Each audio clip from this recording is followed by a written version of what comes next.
안녕하세요, 역사돋보기입니다. 여러분이 한국사에서 가장 존경하는 군주는 누구입니까? 사람마다 다른 대답이 나올 수도 있겠지만 각 민족별로, 각 국가별로 일반적으로 가장 많은 득표를 받는 인물들이 있습니다. 그렇다면 각 국가별로 그들의 역사에서 가장 존경받는 군주들로 누가 있는지 알아보겠습니다. 먼저 동아시아 편입니다. 뻔한 대답이 나올 한국부터 짚고 넘어가겠습니다. 세종대왕이겠죠. 세종대왕 이외에도 한국사에 훌륭한 명군들이야 많았지만 세종대왕의 업적들을 하나하나 언급하는 데만 영상 몇 개가 필요할 정도입니다. 큼지막하게 분류해본다면 첫 번째, 과학지능이 있을 것입니다. 관노 출신이었던 장영실에게 높은 관직을 주어 장영실은 한국 최초로 천문 관측기구 혼천이와 간이를 만들어냈고, 역시 한국 최초로 한국 자체 힘으로 천문을 관측해 시간을 계산하고 알리는 시계, 이른바 자경루, 앙부일구, 옥루 등을 만들어냈습니다. 훗날 5대왕 문종이 되는 세종대왕의 장남은 세자 시절 치국기의 원리를 생각해내어 장영실에게 치국기 제작을 의뢰하기도 했으며, 장영실이 아버지처럼 따르던 이천은 경자자, 갑인자 등 새로운 인쇄술을 도입하며 우리 인쇄술 발전에 크게 기여했습니다. 두 번째 세종대왕의 업적은 영토 확장에 있을 겁니다. 선대왕인 태조 이방원부터 조선에게 북방의 여진족은 굉장히 중요한 사안 중 하나였는데요.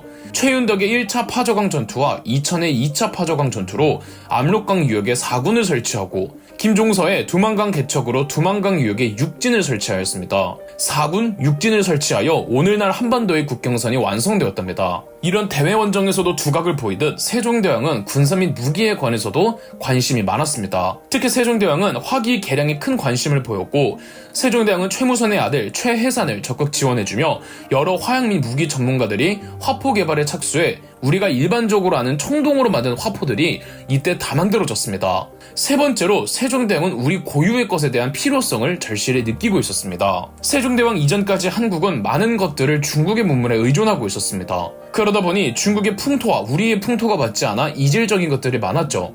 세종대왕은 우리나라 토양과 공류들로만 구성된 조선 고유의 농법을 저술한 농서, 농사직서를 편찬하게 하였고, 조선 땅에서 나는 약재와 활용법, 민간에서 대대로 전해지는 의료법을 정리한 의료백과사전, 향약집성방을 편찬하였으며, 신참팔도 지리지라는 조선 땅의 지리백과사전을 편찬하기도 했죠. 그리고 무엇보다 훈민정음, 즉 한글이 있었고요. 물론 세종대왕도 비판받을 여지가 분명히 많습니다. 또 세종대왕은 마냥 인자하기만 한 군주도 아니었죠. 카리스마를 내세울 땐 내세울 줄 아는 왕이었습니다. 다만 세종대왕의 리더십은 오늘날에도 주목할 필요가 있습니다.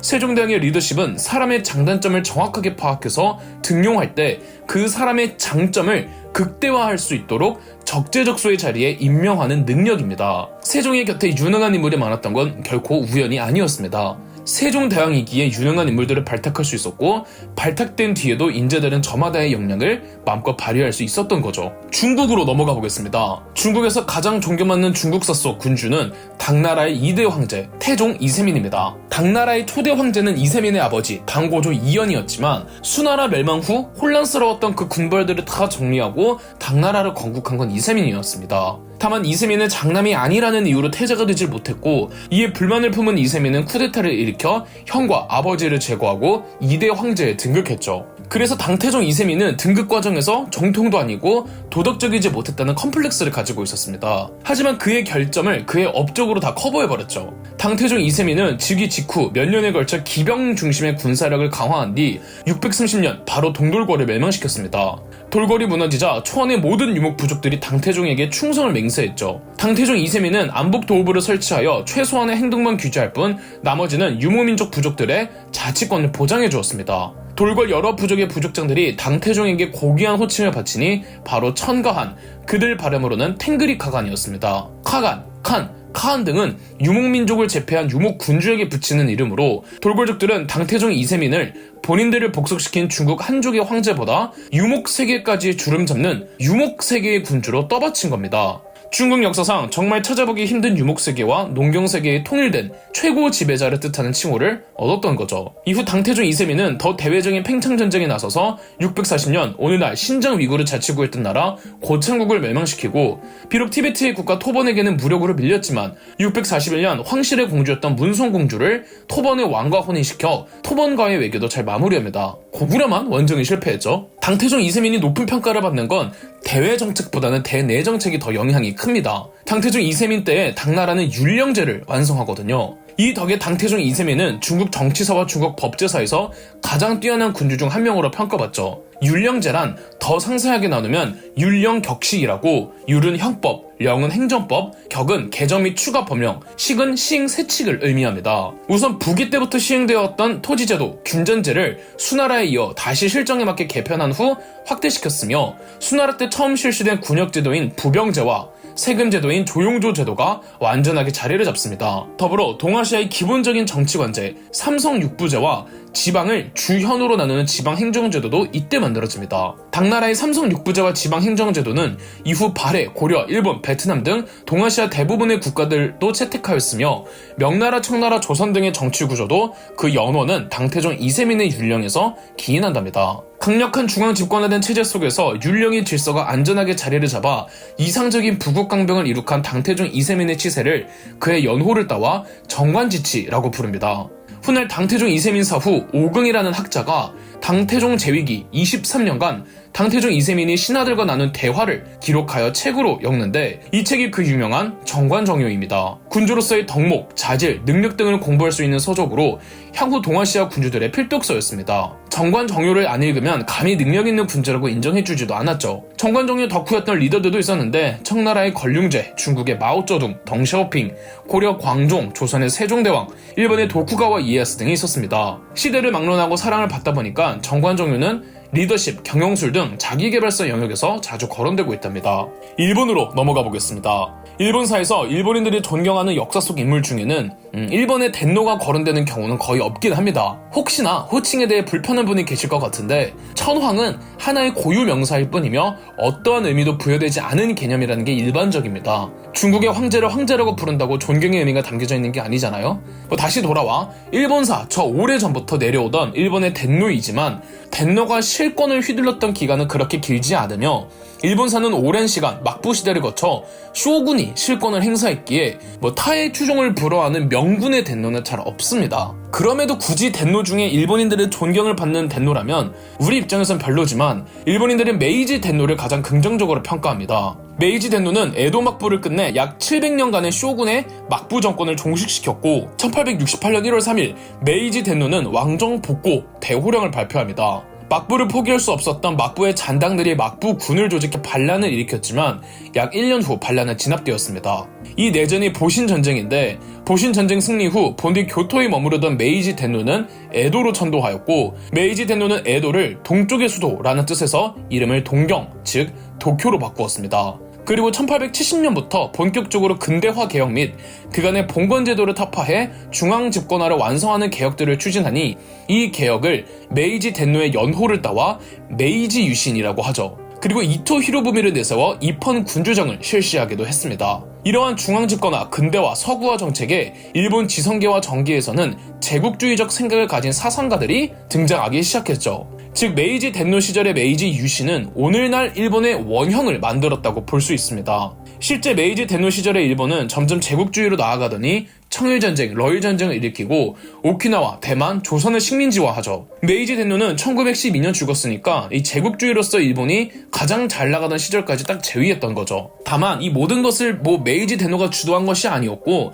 메이지 덴노가 카리스마형 군주는 또 아니었습니다. 에도 막부 타도에서부터 메이지 유신에 이르기까지 사실상 메이지파 관료들이라 할 수 있는 관료들의 주도로 진행되었고, 이 메이지 덴노는 후원자 정도로 볼 수 있죠. 지난 동아시아 편에 이어서 유럽 편을 준비해봤습니다. 먼저 영국부터 보겠습니다. 영국의 경우 지금까지도 왕조가 이어지고 있는 만큼 영국인들의 존경받는 역사 속 영국의 국왕들이 여럿 있습니다. 그 중에서도 영국의 공식 매체인 BBC 선정 영국인들이 가장 존경하는 역사 속 영국의 국왕은 영국의 절대 왕정을 이룩한 엘리자베스 1세입니다. 짐은 국가와 결혼했다라는 유명한 어록을 남기셨죠. 엘리자베스 1세는 영국 튜더 왕조의 5번째 국왕이며 헨리 8세의 딸이죠. 엘리자베스 1세는 즉위하고 얼마 안 있어 1559년 자신의 아버지 헨리 8세가 창시했던 신교, 영국 국교회로 영국의 모든 종교를 일원화하는 통일령을 발표하여 사회를 통합하고 더 나아가 왕권을 강화하였죠. 삼나라 영국이기에 영국은 항상 해상무역을 주도하고자 했습니다. 당시 신항로 신대륙 무역은 스페인이 장악하고 있었습니다. 영국의 엘리자베스 여왕은 스페인을 견제하고자 스페인의 식민지에서 독립을 하려던 네덜란드 독립운동을 지원하고 또 드레이크, 호킨스 등 영국 해적들을 지원하여 스페인의 상선을 약탈하도록 부추겼습니다. 1588년 8월 8일 칼레 해전에서 영국은 스페인의 무적 함대 아르마다를 대격파하고 마침내 신항로 신대륙 무역의 주도권을 뺏어옵니다. 1600년 엘리자베스 1세는 동인도 회사를 설립해 신항로 무역을 관장하도록 하였죠. 엘리자베스 1세의 치세는 훗날 대영 제국으로 거듭나는 영국 역사의 첫 단계였다고 할 수 있죠. 더불어 국내 모직물 산업 육성에도 열을 올리고 구빈법이라는 사회 복지 정책도 실시하고 당시 영국 최대 부호의 여성이었던 하드위게 베스가 엘리자베스 1세를 위해 많은 금액을 투자해주면서 경제적으로도 안정을 찾았습니다. 영국인들이 스스로 대단한 자부심을 느끼는 해가 지지 않는 대영 제국의 그 시원이 바로 엘리자베스 1세였다고 해도 과언이 아니랍니다. 두 번째, 프랑스로 가보겠습니다. 프랑스에서도 여러 국왕들이 있었지만 누가 뭐래도 프랑스인의 존경을 받는 군주로는 나폴레옹이 있겠죠. 프랑스는 프랑스 대혁명으로 왕정이 무너지고 공화정이 수립된 이래 만성적인 적자재정에 시달렸습니다. 이 경제난을 나폴레옹이 군인 시절 두 차례에 걸친 이탈리아 원종으로 상당수 회복합니다. 또한 나폴레옹은 오늘날의 프랑스 은행을 신설했습니다. 프랑스 국민들이 정부가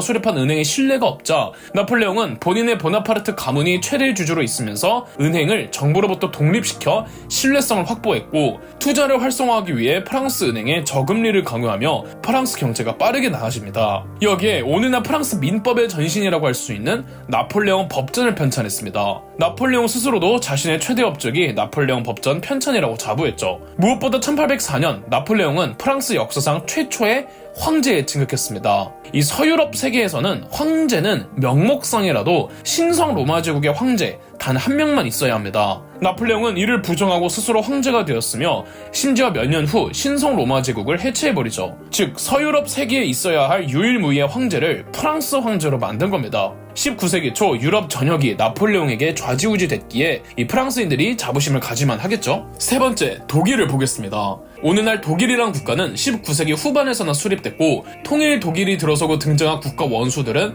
하나같이 독일인이 부끄러워하는 지도자들이죠. 그래서 독일인들이 가장 존경하는 독일사의 군주들은 오늘날의 독일이란 나라가 들어서기 이전으로 제한됩니다. 독일이 들어서기 전에는 여러 영주국들이 모여 신성 로마 제국을 구성했습니다. 신성 로마 제국을 구성하던 영주국들 중 베를린 중심으로 퍼져있던 신성 로마 제국 구성국들 중에선 가장 국력이 강한 국가가 프로이센이었고 그나마 독일인들이 좋아하는 독일사 속 군주는 프로이센의 국왕 프리드리히 대왕이랍니다. 프로이센은 본디 제후국이었으나 18세기 초부터 왕국으로 거듭났죠. 프리드리히 대왕은 프로이센의 절대왕정을 이룩한 군주로 평가받고 있습니다. 프리드리히 대왕은 서유럽의 다른 절대왕정 국가들과 구분하여 계몽군주로 부르고 있습니다. 프로이센, 오스트리아, 러시아의 절대왕정 군주들은 서유럽에 비해 다소 낙후되어 있었기에 계몽주의 사상가들의 영향을 크게 받아 계몽주의에 입각하여 전제 군주권을 확립했습니다. 프리드리히 대왕은 고문, 종교차별, 언론탄압 등 악습들을 전부 철폐하였으며 의무교육을 실시하고 학문을 진흥시키는 등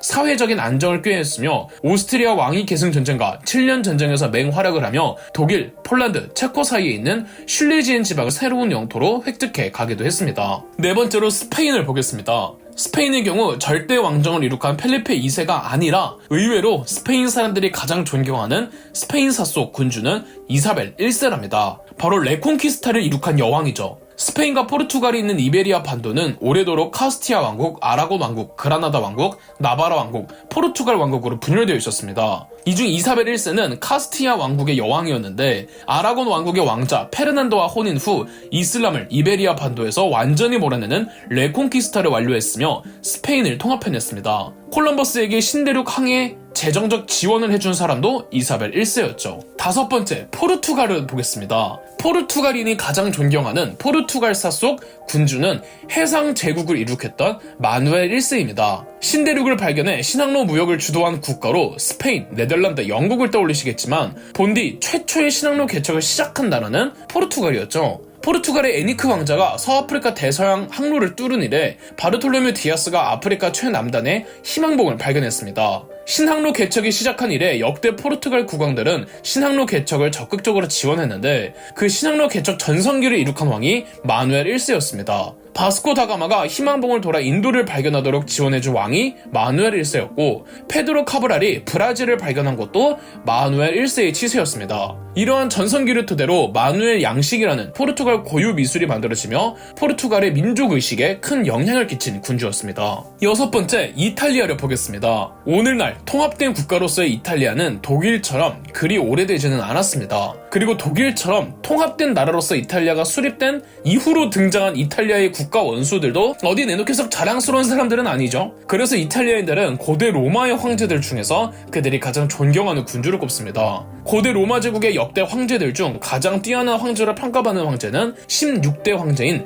마르쿠스 아우렐리우스입니다. 고대 로마 제국의 가장 영광스러웠던 전성기를 팍스 로마나라고 부르는데 이 팍스 로마나에 해당하는 시기를 오현제 시기라고도 부릅니다. 5명의 현명한 명군들이 연이어 즉위한 시기를 가리키며 그중 가장 마지막 순서가 마르쿠스 아우렐리우스죠. 마르쿠스 아우렐리우스는 끊임없는 이민족의 침입에 직접 전선에 나서며 전쟁을 진두지휘의 승리로 이끌었으며 명상록을 저술한 스토아학파의 대표적인 철학자이기도 했습니다. 그래서 마르쿠스 아우렐리우스를 가장 고결한 황제라고도 부르죠. 로마 황제로 초대 아우구스투스만 알고 계신 분이 있다면 이 영상으로 마르쿠스 아우렐리우스 한 사람도 더 알아가셨으면 합니다. 북유럽으로 가보겠습니다. 북유럽의 역사는 스웨덴 주도로 진행되었습니다. 스웨덴이 가장 존경하는 스웨덴사 속 군주는 구스타프 2세 아돌프입니다. 스웨덴에서 가장 위대한 왕으로 칭송받는 구스타프 2세 아돌프는 황제를 칭하며 스웨덴은 스웨덴 제국이 되었고 유럽의 종교전쟁이었던 30년 전쟁에 신교편에 서서 주도적으로 참여하였습니다. 이때 스웨덴의 기병대 하카펠리타트가 맹활약을 했죠. 하카펠리타트는 구스타프 2세 아돌프가 핀란드산 말델로 창설한 경무장 기병대였습니다. 이 시기는 냉병기와 화기가 공존했던 시기로 아직까지 중무장한 기사가 총을 들고 싸웠습니다. 그러나 중무장은 냉병기로 싸우기에는 적합해도 총을 들고 싸우기에는 신체 제약이 많았고 구스타프 2세 아돌프는 과감하게 총을 들고 싸우는 기병들을 경무장화시켰죠. 30년 전쟁에서 스웨덴은 신교편에서 스웨덴군이 연전연승을 거두면서 30년 전쟁의 전세가 신교 측으로 기울었습니다. 스웨덴 하카펠리타츠의 경무장 기병대들이 등장한 이래 유럽의 여러 기사단들도 따라서 경무장화하였죠. 30년 전쟁은 신교 측의 승리로 끝이 나지만 구스타프 2세 아돌프는 정작 리첸 전투에서 장렬하게 전사했죠. 마지막은 동유럽의 러시아를 살펴보겠습니다. 러시아인의 존경을 받는 러시아사 속 군주는 누가 뭐래도 퓨트르 대제겠죠. 로마노프 왕조의 4대짜리였던 퓨트르 대제는 러시아 제국을 표방하며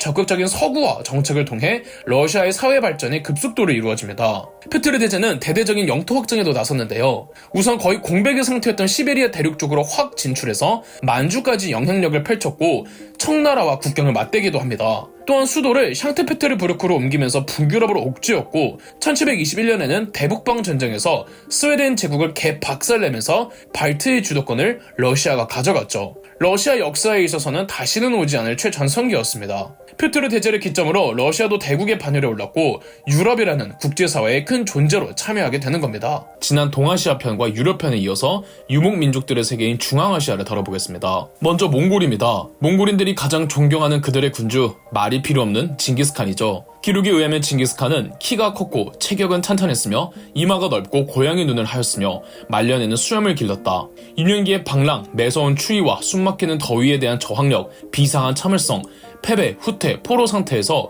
부상과 학대에 개의치 않음은 모두 징기스칸의 놀랄만한 생명력을 입증한다 라고 묘사되어 있습니다. 징기스칸이 들어서기 이전 오늘날의 몽골 초원지대에는 흉노족, 선비족, 유연족, 돌궐족, 위그르족이 유목 제국을 건설했지만 이들은 현 몽골인들의 직계 조상은 아닙니다. 본디 몽골 초원지대에 여러 부족들이 산재해 분포하고 있었는데 보르지기트 부족의 부족장 테무친이 옹칸의 케레이트 부족, 자무카의 자제라트 부족, 타양칸의 나이만 부족 등 거대한 강대 부족들을 하나둘 물리치며 몽골 초원지대의 부족들을 전부 통합합니다. 1205년 몽골 통일전쟁의 마지막 전투였던 차키르마우트 전투에서 최종 승리한 테무친은 1206년 몽골계 유목사회 대족장들의 족장회의인 쿠릴차이에서 테무친을 모든 몽골계 유목사회를 대표하는 대칸으로 옹립하기로 합니다. 그렇게 대칸에 오른 테무친은 징기스칸이 되어 유목 제국을 건설했습니다. 징기스칸은 사해의 군주 혹은 왕 중의 왕이란 뜻이고 국가의 이름은 예케 몽골 울루스, 즉 대몽골 제국이었죠. 몽골이란 개념과 민족의식이 이때 처음 생겨난 것인데요. 몽골사를 현 몽골인들의 역사라고 한정한다면 몽골의 역사는 징기스칸부터 시작했다고 할 수 있는 거죠. 단 이 정도로 몽골인들의 추앙과 존경을 받는 징기스칸임에도 그의 무덤은 현재까지도 발견되지 않았죠. 다음은 위구르입니다. 현재 위구르는 독립국가를 구성하고 있지는 않고 중국의 자치구로 편입되어 있지만 위구르족은 중국과 전혀 다른 민족이며 위구르의 역사도 중국의 역사와 완전히 다르게 진행되었습니다. 그저 위구르는 청나라 때 정복되었고 현대사에 이르러 마오쩌둥의 뒤통수에 당해 현재는 중국에 편입되었을 뿐이죠.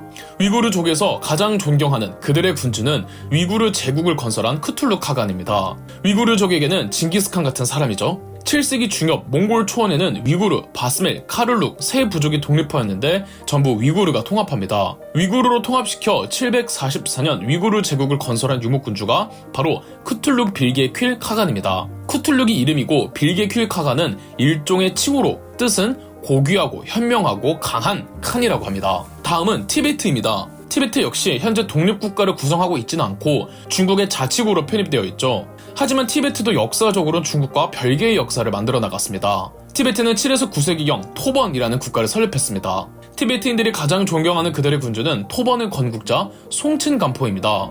수많은 부족 단위로 흩어져 있던 티베트 부족지를 송첸간포가 통합하여 오늘날의 라싸의 도읍을 정하고 티베트 왕국, 즉 토번을 건국했습니다. 오늘날에는 중국이 티베트를 탄압하고 있지만 이때는 반대로 송첸간포의 토번이 중국의 당나라를 심각하게 위협했습니다. 천하의 당태종 이세민이 굴복시키지 못한 국가가 하나가 고구려고 하나는 토번이었죠. 638년에는 송첸간포가 무려 20만 군대를 동원해 당나라의 변경지역을 포위하고 협박하였고 토번과의 전쟁에서 패배한 당태종 이세민은 혼인 동맹을 통해 전쟁을 끝냅니다. 이제 무슨 스탄 동네로 넘어가 보겠습니다. 먼저 카자흐스탄입니다.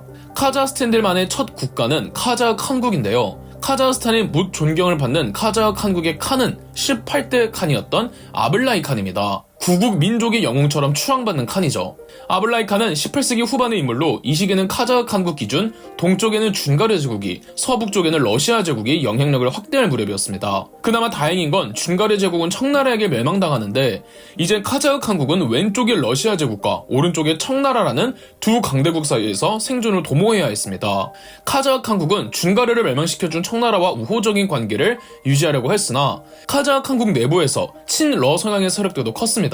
이에 아블라이 칸은 압도적인 왕권으로 친청 그리고 친러 세력들을 모두 포섭하여 청나라 러시아 두 국가와 모두 안정적인 외교 관계를 수립했습니다. 그 덕에 아블라이 칸은 영토 확장 전쟁에 나섰고 남부 초원지대까지 진출하여 여러 유목민족들을 통합하고 막대한 영토를 넓혔습니다. 오늘날 카자흐스탄의 국토가 중앙아시아에서 압도적으로 큰 이유가 바로 아블라이 칸이 그 정도로 영토를 넓혀 놓았기 때문이죠. 카자흐스탄의 지폐에도 새겨질 정도로 아블라이 칸은 카자흐스탄에서 엄청난 칭송을 받고 있죠. 카자흐스탄 남쪽에는 우즈베키스탄이 있는데요. 우즈베키스탄인들이 가장 존경하는 역사 속 그들의 군주는 티무르 제국을 건설했던 티무르입니다. 우즈베키스탄인들이 티무르를 존경한다고 하면 많은 분들이 의아해 하실 것 같습니다. 우즈베키스탄인들의 민족적 첫 국가는 샤이반 왕조의 우즈베크 칸국이기 때문입니다. 티무르와 우즈베크인들 모두 투르크화된 몽골인이긴 하지만 티무르의 정확한 민족은 아직 밝혀지지 않았으며 티무르가 혈통적으로 우즈베크인들과 연관이 있다는 증거는 전혀 없습니다. 다만 스스로 징기스칸의 후예임을 자처했던 티무르는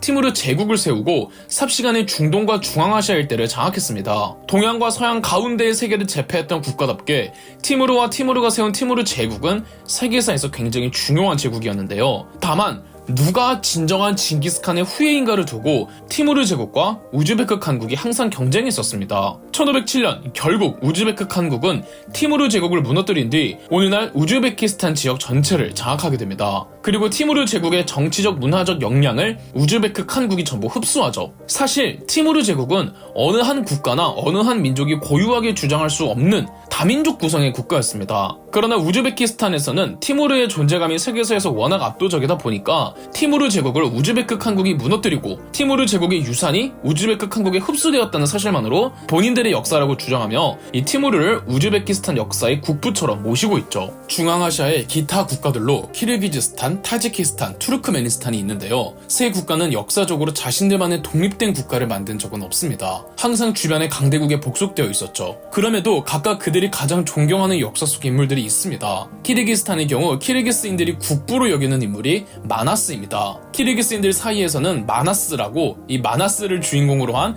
키르기스인들의 역사를 다룬 서사시가 있습니다. 마나스가 키르기스인들을 데리고 왜적들을 물리치며 키르기스인들의 터전을 일구는 내용인데 사실 마나스는 신화 속 인물이랍니다. 물론 키르기스인들은 실존 인물로 믿고 있지만 역사적으로 공인된 인물은 아니죠. 본디 시베리아 남부 예니세이 강에 거주하던 키르기스인들은 몽골족의 팽창에 밀리며 오늘날의 키르기즈스탄 땅인 텐산 산맥으로 이동해 정착했는데 아마 이 시기의 역사를 신화한 것이 아닐까 추정합니다. 중앙아시아 민족들 중 유일하게 백인 계통인 타지크인들의 국가 타지키스탄에서는 이스모일 소모니를 국부로 추앙합니다. 비록 타지크인들은 독립적인 국가를 세운 역사는 없지만 타지크인들을 지배했던 나라 중에 가장 영향을 많이 받았던 국가가 이란에서 시작한 사만 왕조입니다. 타지크인들은 사만 왕조의 지배를 받으면서 이슬람도 수용하거든요. 이 사만 왕조는 이란에서 시작했고 페르시아를 계승했지만 그 왕실의 가문만큼은 타지크인으로 추정하고 있습니다. 그래서 타지키스탄에서는 사만 왕조를 본인들의 첫 국가라고도 합니다. 다만 사만 왕조는 처음에 이슬람 아랍인들의 왕조의 지배를 받고 있었는데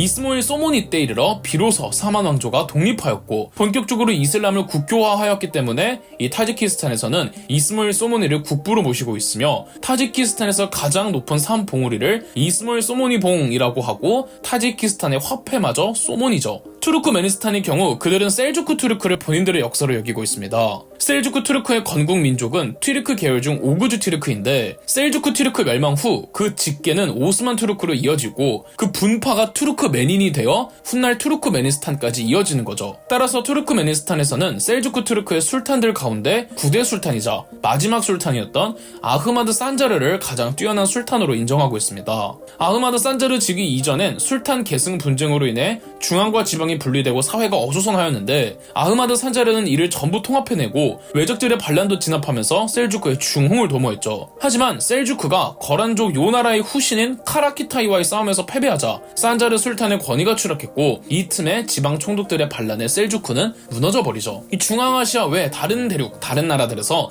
그들이 가장 존경하는 군주들이 누군지는 다음 영상에서 또 소개해드리겠습니다. 그럼 역사 돋보기였습니다. 저희 역사 돋보기가 멤버십 가입을 시작했습니다. 멤버십 가입을 해주신 분들 덕분에 영상 제작에 큰 도움이 되고 있습니다. 감사합니다. 영상 재미있으셨다면 구독과 좋아요, 알림 설정까지 해주시면 감사드리겠습니다.